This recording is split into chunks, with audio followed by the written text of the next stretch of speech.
Hello students, आज मैं आपको क्लास 10 से कोऑर्डिनेट ज्योमेट्री का वन शॉट लेक्चर दे रहा हूं और समझिए कि इसमें क्या क्या आता है। सबसे पहले आपका डिस्टेंस फॉर्मूला। मान लो आपको ए और बी, ये कोई लाइन सेगमेंट है ए बी, ए की कोऑर्डिनेट है x1 y1, बी की कोऑर्डिनेट है x2 y2 और इन दो पॉइंट के बीच की डिस्टेंस आपको फाइंड करनी है। तो उसका फॉर्मूला होता है distance formula under root x2 minus x1 का square plus y2 minus y1 का होल स्क्वायर। अगर अब इस डिस्टेंस फॉर्मूले बेस्ड हम कितने क्वेश्चंस कर सकते हैं, क्या क्या प्रूव कर सकते हैं, आप देखिए।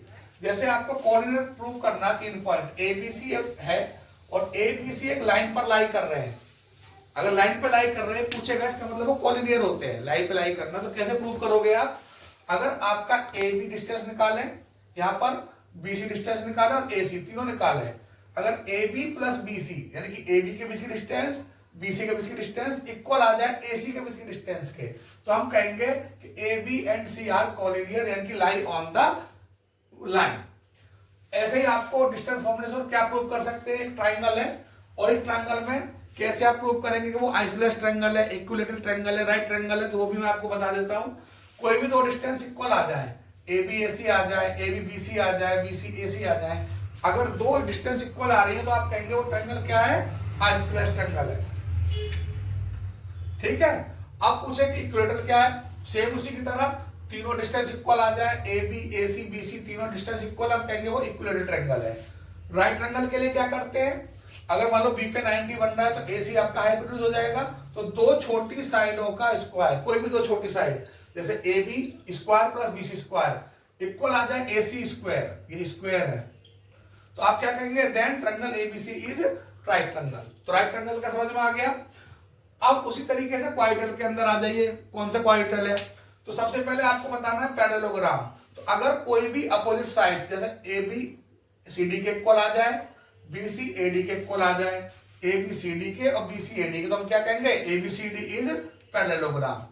और पैरेललोग्राम के बजाय रेक्टेंगल पूछे तो अपोजिट साइड के साथ साथ इनके डायगोनल भी इक्वल आ जाए, A C and B D, तो हम कहेंगे कि ये आपका रेक्टेंगल है।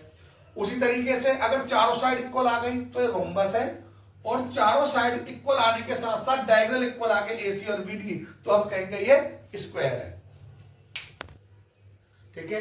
अब आपको सेक्शन फॉर्मूला समझा देते हैं। सेक्शन फॉर्मूला क्या होता है कि कोई भी अगर लाइन सेगमेंट है ए बी और कोई पॉइंट पी इनको डिवाइड करे किसी पर्टिकुलर रेशो में, जैसे मान लो एम और एन में आपको डिवाइड कर रहा है, तो फिर फॉर्मूला पी पॉइंट के कोऑर्डिनेट कैसे निकालेंगे? इसके दो कोऑर्डिनेट होते हैं एक्स एंड वाई। तो एक्स का फॉर्मूला क्या है?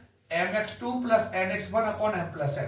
अब m क्या है? ये रहा रेशो वाला पॉइंट x2, बी पॉइंट का कोऑर्डिनेट ही है, n x1 m plus n। ऐसे y के निकाल देंगे, m y2 n y1 plus m plus n। तो p जो कोई पॉइंट हुआ से कोऑर्डिनेट क्या होगा? या तो ऐसे ही लिख दो, या आप p की फॉर्म में दोनों कोऑर्डिनेट बताओगे तो आप ये भी बता सकते हो जो आपने अभी x का फॉर्मूला लिखा है और y का फॉर्मूला लिखा है, इसे हम ब्रैकेट में शो कर सकते हैं। मिड पॉइंट फॉर्मूला क्या होता है? मिड पॉइंट मतलब जो पी इसका कोई मिड पॉइंट है, ये लाइन सेगमेंट ए बी है और इसे कोई पी मिड पॉइंट है ये, तो उसके कोऑर्डिनेट एक्स और वाई है। ये x1 y1 हो गए, ये x2 y2 हो गए, तो इसमें mid point formula x1 plus x2 y2 y1 plus y2 upon 2।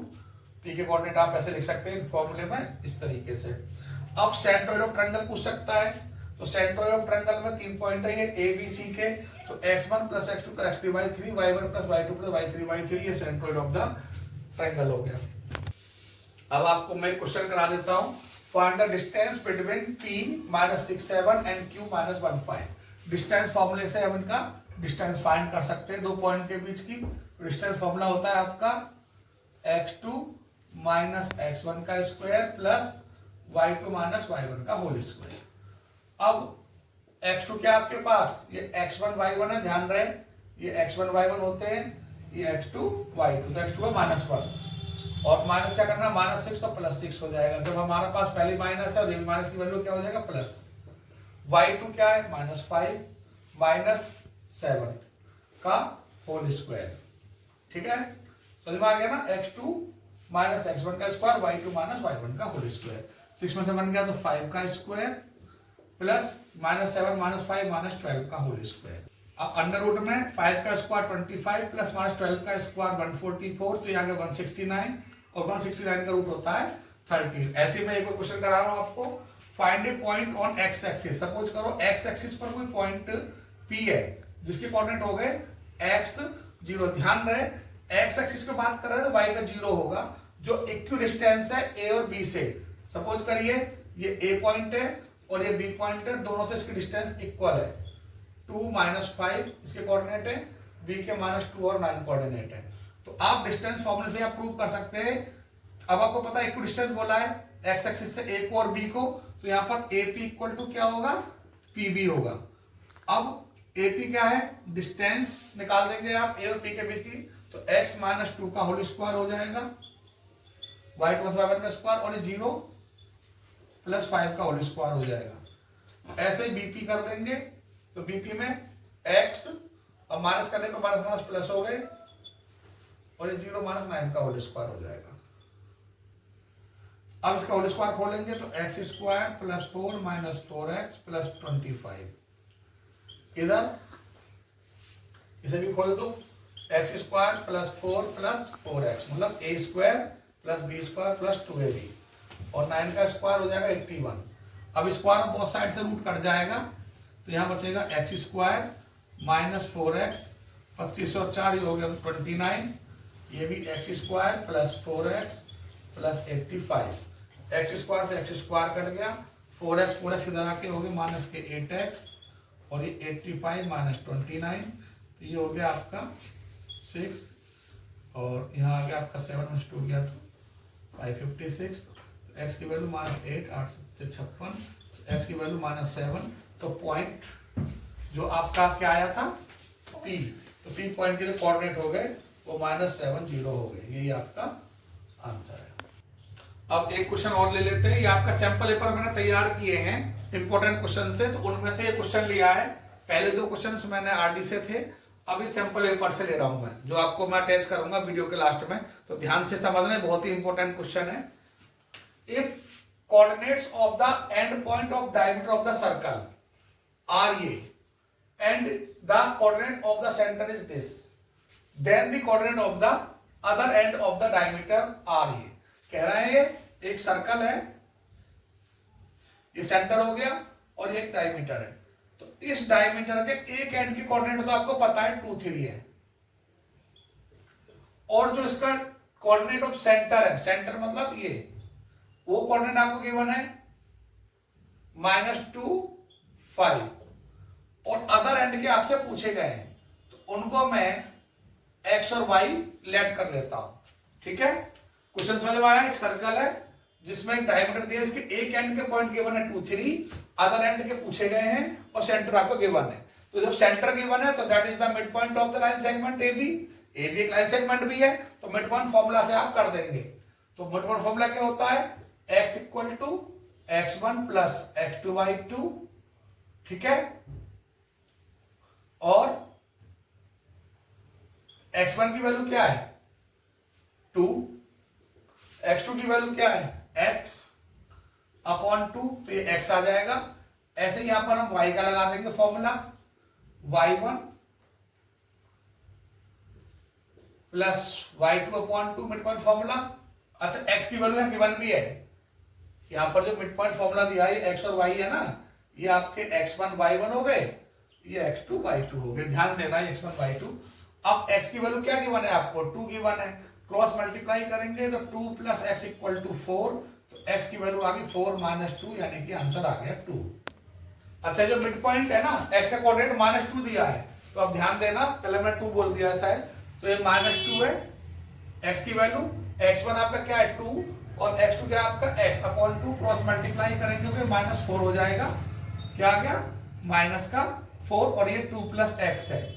ठीक है, अब 2 को इधर ले जाएंगे तो क्या हो जाएंगे -2, और -4 -2 क्या हो गए -6, x की आपकी वैल्यू आएगी -6। ऐसी y में y1 + y2/2, y की वैल्यू क्या है 3। ठीक है, y की वैल्यू है आपके पास 5, y1 क्या है 3, y2 क्या है 5, y2 आपका y हो गया, /2, cross multiply 3 plus Y equal to 10, तो वाई की वैल्यू क्या हो जाएगी 10 माइनस 3 यानी कि 7। तो जो दूसरा एंड है बी पॉइंट, उसके कोऑर्डिनेट हो गए आपके एक्स वाई थे ना आपके, तो -6 एंड 7, यही आपका आंसर आ गया इसका। ऐसे ही मैं एक क्वेश्चन बता रहा हूं यहाँ पे, डिस्टेंस ऑफ द पॉइंट, ये 1 नंबर में आएगा, इंपॉर्टेंट है लिख लेना, ये 1 नंबर में आपका एमसीक्यू में आने वाला है। द डिस्टेंस, अब इसका आंसर -6 7 आया, तो कौन सा ऑप्शन राइट था इसका, डी। तो इसमें ध्यान रखना, इसमें D option is right, D correct है।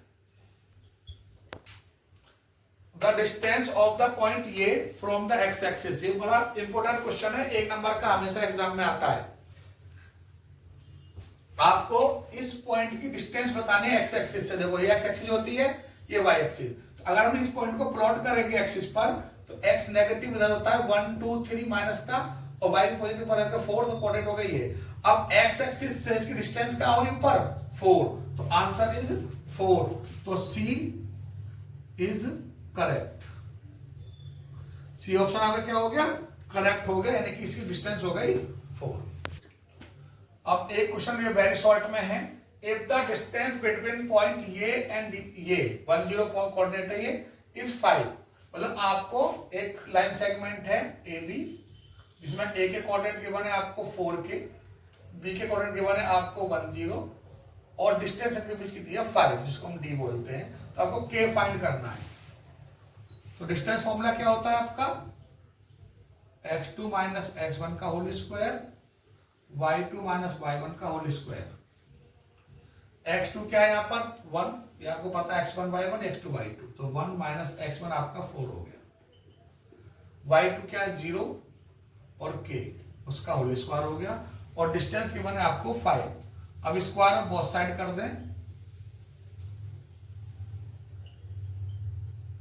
जैसे हम स्क्वायर बोथ साइड करेंगे तो इधर 5 का स्क्वायर हो जाएगा, इधर स्क्वायर से रूट कैंसिल हो जाएगा, तो यह -3 का स्क्वायर बचेगा, यह -k का होल स्क्वायर बचेगा, रूट कैंसिल हो जाएगा। ये आ गया आपका 25, 9 प्लस k स्क्वायर।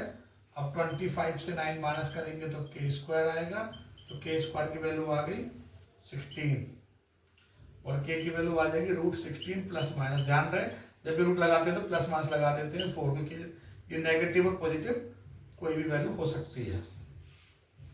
तो k की वैल्यू आ जाएगी आपकी ±4, यही आपका आंसर है। वेरी शॉर्ट से क्वेश्चन नंबर 4 है चैप्टर पेपर से, find the perimeter of triangle. एक ट्रायंगल है ये एबीसी, इसका हमें पेरीमीटर निकालना है विद वर्टिसेस आर 0 4 0 0 3 0। एक्सिस पे भी ले सकते थे, तो मैंने टेम्परेरी ट्रायंगल बनाया है। तो एक कोऑर्डिनेट हो गया 0 4, ये 0 0, ये 3 0, मैंने ऐसे ले लिया है। तो पेरीमीटर का मतलब आप जानते हो, डिस्टेंस की जरूरत पड़ेगी, तो इसकी डिस्टेंस का नाम d1 दे देते हैं, इसे d2 दे देते हैं, इसे d3। तो पहले हम d1 डिस्टेंस निकालते हैं, तो x2 माइनस x1 यानी कि 0 माइनस 3 का होल स्क्वायर, यहां से ये x1 y1 x2 y2, फिर यहाँ 4 माइनस 0 का होल स्क्वायर, तो डिस्टेंस आ गया -3 का स्क्वायर 9 और 4 का स्क्वायर 16, तो ये आंसर आ गया √25, आंसर आ गया 5। ऐसे ही हम d2 डिस्टेंस निकाल लेते हैं, d2 मतलब ये, तो 0 माइनस 0 का होल स्क्वायर, 0 माइनस 4 का होल स्क्वायर, तो अब आपका डिस्टेंस आ गया, 0 तो 0 रहेगा, 4 का स्क्वायर 16 आएगा, √16 की वैल्यू आती है 4। ऐसे हम d3 डिस्टेंस निकाल लेते हैं, और d3 डिस्टेंस का मतलब है ये 3 माइनस 0 का स्क्वायर, x2 माइनस x1 का स्क्वायर। फॉर्मूला नहीं लगाया है, मैं पीछे लगा चुका हूं, अब आप ध्यान देना। और y2 माइनस y1 यानी कि 0 माइनस 0 का स्क्वायर, ये आ गया आपका 9, 3 का स्क्वायर, ये 0 का स्क्वायर 0, √9 की वैल्यू आती है 3। अब डिस्टेंस d1 क्या है AB, डिस्टेंस d2 क्या है BC, डिस्टेंस AC हो गया ये, ठीक है D3। और पेरीमीटर का फॉर्मूला क्या होता है, perimeter of triangle AB plus BC plus AC। AB आपका क्या है 5, BC आया है आपके पास में 4, और ये आया आपका 3, 12 आंसर आ गया आपका। अब एक क्वेश्चन है आपका, find the distance, find the length of median of triangle ABC drawn from A where A B and C are the coordinate of triangle. एक ट्राइंगल एबीसी है, एक कोऑर्डिनेट ए दिए हुए हैं, बी के दिए, सी के दिए हैं। तो आपसे पूछा गया लेंथ ऑफ मीडियन फ्रॉम ए, तो ए से एक मीडियन डालेंगे। आपको पता है मीडियन क्या करती है, जिस भी बेस पे जाएगी उसको बाइसेक्ट करेगी, यानी कि बीसी का डी क्या है, मिड पॉइंट बनेगा। बाइसेक्ट का मतलब मिड पॉइंट। तो हम बी के कोऑर्डिनेट निकालेंगे पहले, तो मिड पॉइंट ऑफ बीसी, और मिड पॉइंट ऑफ बीसी क्या है, डी। तो डी के कोऑर्डिनेट निकालेंगे, x equal to x1 plus x2 y2, और ऐसे ही y equal to y1 plus y2 y2। ऐसे कोऑर्डिनेट हो गए, x1 3 हो गया, x2 5 हो गया, तो ये हो गया आपका 8/2 यानी कि 4। ऐसे ही आप y निकाल देंगे, y1 क्या है 6 माइनस 4 अपॉन 2, 6 माइनस 4 2 अपॉन 2 यानी कि 1। तो जो d के कोऑर्डिनेट आ गए आपके, वो आ गए 4 और 1। ठीक है, ऐसे कोऑर्डिनेट की वैल्यू क्या आई थी, 4 आई थी और ये 1। तो डी के कोऑर्डिनेट हो गया 4 1। अब आपको क्या निकालना, लेंथ ऑफ मीडियन यानी कि एडी। तो एडी डिस्टेंस क्या होगी, एडी जो डिस्टेंस है क्या होगी, under root x2 minus x1 का whole square, y2 minus y1 का होल स्क्वायर। x2 क्या है 4 माइनस 4 का होल स्क्वायर, y2 क्या है 1 माइनस 8 यानी प्लस 8 का होल स्क्वायर। तो 0 का होल स्क्वायर प्लस 9 का होल स्क्वायर, 81 आ जाएगा, ये 81 का हो जाएगा √9। तो डिस्टेंस जो आ गई आपकी लेंथ ऑफ मीडियन वो आ गई 9। एक मैंने इसका जो चैप्टर से पेपर बनाया उसमें क्वेश्चन नंबर 8 है, ये भी बहुत इंपॉर्टेंट है। Find relation between x and y, x और y में कोई रिलेशन बताइए such that the point P के coordinate x y is equidistant from the point A and B। मतलब P कोई पॉइंट है जो A और B से इक्विडिस्टेंट है। तो इक्विडिस्टेंट P के कोऑर्डिनेट आपको ये दिए हैं, A के गिवन है, B के गिवन है। अब इक्विडिस्टेंस माने इनकी डिस्टेंस इक्वल है, तो P इक्वल PB। अच्छा डिस्टेंस क्योंकि रूट में आती है तो उसे हटाने के लिए हमने पहले स्क्वायर कर दिया, तो PA का square equal PB square, both side करके हम रूट हटा दिया। अब रूट हटा दिया तो PA स्क्वायर क्या आएगा, P और A के बीच की डिस्टेंस यानी कि x माइनस करेंगे तो प्लस हो जाएगा, तो x प्लस 5 का स्क्वायर प्लस y माइनस 3 का होल स्क्वायर, ऐसे as it is x minus 7 का होल स्क्वायर, y माइनस 2 का होल स्क्वायर। अब होल स्क्वायर का फॉर्मूला को पता ही है, a का square plus b square plus 2ab, ऐसे यहाँ पर a square plus b square minus 2ab, same as it is हमने यहाँ अप्लाई कर दिया। x स्क्वायर से x square cancel, y square से y स्क्वायर कैंसिल। अब हमें क्या बताना था रिलेशन x y में, तो x और y की वैल्यू को लेफ्ट में ले आओ, तो 10x और माइनस 6y तो इधर ही रहे, इधर से माइनस 14x प्लस 14x हो गया, और माइनस 4x इधर का प्लस 4y हो गया। अब इधर आपका 49 है और 4 है, यहाँ माइनस 25 प्लस का इधर का माइनस हो गया, प्लस 9 इधर हो गया। सॉल्व करेंगे तो 19 आ गया, यही आपका आंसर है। अब ये आर डी शर्मा का एक और इंपॉर्टेंट क्वेश्चन ले रहा हूं, एग्जाम में आता है, मैक्सिमम टाइम आया हुआ है, ध्यान से समझना। Determine the ratio in which the line 3x plus y minus 9 equal 0। एक लाइन है ये। अब वो आपको रेशो निकालना कि ये line divides the line segment joining the point A and A. मतलब इन पॉइंट को ज्वाइन करने वाले लाइन सेगमेंट को ये लाइन किस रेशो में डिवाइड करेगी। लाइन की इक्वेशन ले लेता हूं, इक्वेशन भी मैं नोट कर लेता हूं यहाँ पर, 3x plus y minus 9 equal 0, ये लाइन की इक्वेशन है, और ये लाइन सेगमेंट है 1 3 एंड 2 7। ठीक है, अब बताना ये है कि ये लाइन इस लाइन सेगमेंट को किस रेशो में डिवाइड करेगी। तो उसके लिए देखो, जब भी आपको रेशो पूछेगा ना, तो आपको k रेशो 1 मानना है कि कोई p पॉइंट पे डिवाइड कर रही है। तो अभी लाइन सेगमेंट है AB और लाइन है ये, तो ये जो लाइन है वो इसको लाइन सेगमेंट को किस रेशो में डिवाइड करेगी आपको फाइंड करना है। उस पॉइंट के कोऑर्डिनेट मान ली P के XY, और वो k रेशो 1 में डिवाइड करेगी, ये मैंने मान लिया। तो पहले हम सेक्शन फॉर्मूला से x और y फाइंड कर लेते हैं। mx2 nx1 upon m plus n। m की वैल्यू क्या है k, x2 की वैल्यू क्या है आपके पास 2, n की वैल्यू 1, ये m और n होते हैं, और ये x1 y1 है, ऐसे ही ये x2 y2 है। और x1 क्या है आपके पास 1 हो गया अपॉन में m प्लस n। तो ये होगी वैल्यू आपकी 2k plus 1 upon m plus n का मतलब क्या है k प्लस 1, यानी कि m k है a 1 है। इसी तरीके से आप y का फॉर्मूला लगाइए my2 ny1 upon m plus n।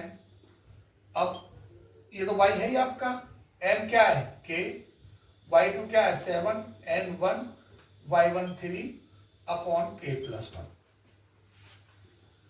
तो ये आ गया 7k plus 3 upon k plus 1, यानी कि x की वैल्यू आपके पास ये है और y की वैल्यू जो है आपके पास ये है। ठीक है, अब आपको दोनों पता है x और y। अब ये जो p के कोऑर्डिनेट है x y, ये और ये, वो कहां लाई कर रहे हैं, इस लाइन पे लाई कर रहे हैं। अब इसमें अगर आप पुट करेंगे x और y की वैल्यू तो आपका रेशो फाइंड हो जाएगा। तो इक्वेशन क्या है 3x plus Y minus 9 equal 0। अब x की वैल्यू क्या आई आपकी 2k plus 1 upon k plus 1, ये पुट कर दो x की जगह पर, और y की जगह पर 7k plus 3 upon k plus 1 minus 9 equal 0। अब k प्लस 1 आपका एलसीएम आ जाएगा यहां पर, तो 2 से 3 की मल्टीप्लाई करोगे 6k plus 3 plus 7k plus 3 minus 9k minus 9, cross multiply करके 0, 6 और 7 क्या होते हैं 13 के, और 13 में से 9 माइनस कर दीजिए तो 4k हो जाएगा। ठीक है, ये 4k आ गया। 3 प्लस 3 6 माइनस 9 माइनस 3, और ये हो गया आपका, इधर आके क्रॉस मल्टीप्लाई करोगे तो क्या बन गया 0 बन गया। तो 4k इक्वल टू क्या आ गया 3, तो k की वैल्यू क्या आ गई 3/4, यानी कि 3:4। यही आपका आंसर है। बहुत इंपॉर्टेंट क्वेश्चन है। एक और इंपॉर्टेंट क्वेश्चन करा रहा हूं मैं, find the ratio in which the point 2y divide the line segment joining the points a and b। तो a और b के कोऑर्डिनेट दिए हुए हैं आपको ये, और ये कोई p पॉइंट है जो इसको डिवाइड कर रहा है, किस रेशो में आपको फाइंड करना है, y को भी फाइंड करिए। तो इसके लिए हम क्या करेंगे, सेक्शन फॉर्मूला लगा देंगे। अब आपको देखो इसमें जो पॉइंट P है उसकी कोऑर्डिनेट क्या है 2 और y है। थोड़ा अच्छे से मैं क्लियर कर दूं, ये 2y है, तो हमें x की वैल्यू पता है, ठीक है, y नहीं पता, तो x वाला फॉर्मूला लगा देते हैं रेशो के लिए, सेक्शन फॉर्मूला से n x2 n x1 upon m plus n। x की वैल्यू दी है आपको 2, m हो गया k, x2 हो गया आपका 3, n हो गया आपका 1, और x1 हो गया आपके पास -2। ठीक है, ये x1 y1 है, ये mn है, और ये x2 आप जानते हैं कि ये x2 y2 है, और ये k प्लस 1 हो गया। अब क्रॉस मल्टीप्लाई कर देंगे तो 3k माइनस 2 इक्वल टू हो जाएगा, 2 की मल्टीप्लाई करेंगे 2k प्लस 2, तो k इधर आके आ गया 3k माइनस 2k, ये 2 प्लस 2 हो जाएगा 4, ये हो जाएगा k, 3 में से बन गया ये, तो आपका रेशो हो गया 4:1, यानी कि रेशो आ गया 4:1।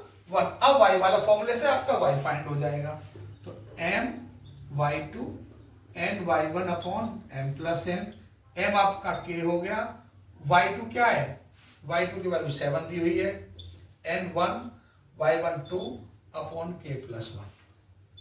समझ रहे हैं। अब k और 1 हमने जो लिया है वो 4 और 1 आ चुके हैं, तो k की जगह 4 लिख दीजिए बस, 7 प्लस 2 4 प्लस 1, तो ये आ जाएगा आपका 7 4 जा 28 प्लस 2 अपॉन 5 30 अपॉन 5, यानी कि 6। तो y की जो वैल्यू आ गई वो आ गई 6, यही आपका आंसर है। अब कोऑर्डिनेट ज्योमेट्री से जो भी मेरे पास इंपॉर्टेंट क्वेश्चन थे वो मैं आपको बता चुका हूं, और एक ना मैंने वीडियो के लास्ट में एक इंपॉर्टेंट क्वेश्चंस मैं आपको अटैच करके दे रहा हूं, उनको कर लेना। अगर आपसे वो कोई क्वेश्चन नहीं होता है तो मुझे कमेंट बॉक्स में क्वेश्चन नंबर डालेंगे, तो मैं उसका सॉल्यूशन आप तक पहुंचा दूंगा। Thank you.